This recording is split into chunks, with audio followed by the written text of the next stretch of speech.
Alors déjà, félicitations, parce que si vous en êtes au stade où vous avez un rendez-vous avec le client, c'est que vous avez passé l'étape de la candidature en ligne et que votre profil a été présélectionné par le client.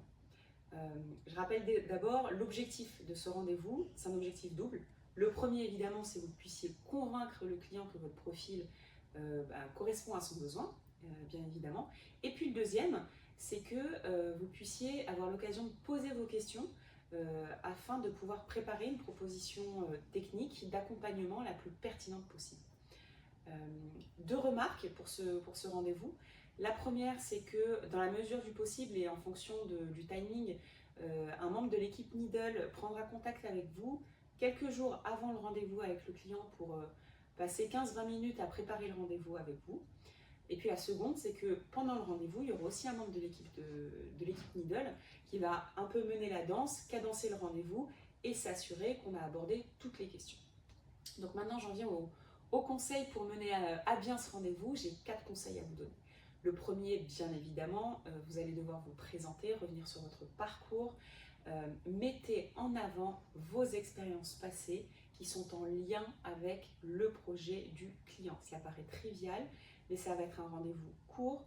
On n'a pas le temps de revenir sur tout un parcours qui est souvent très riche et de rester dans des généralités. Il faut vraiment faire le lien entre vos expériences, vos compétences et le projet du client. Le deuxième conseil, soyez concret. Un client est rassuré lorsqu'on lui parle de livrables passés, d'expériences passées, de secteurs, de chiffres, pourquoi pas si vous en avez. C'est ce qui va le rassurer sur votre capacité à mettre en œuvre son projet. Le troisième conseil que j'ai à vous donner, c'est mettez aussi en avant et démontrez vos soft skills, ce qu'on appelle les soft skills, c'est-à-dire que au-delà de vos expertises et de vos compétences, ce qui va rassurer le client, ça va être par exemple que vous ayez des bonnes qualités de communicant si le projet nécessite d'avoir ce type de qualité, que vous soyez capable de faire partie d'une équipe projet, que vous compreniez ces enjeux business ou son secteur d'activité.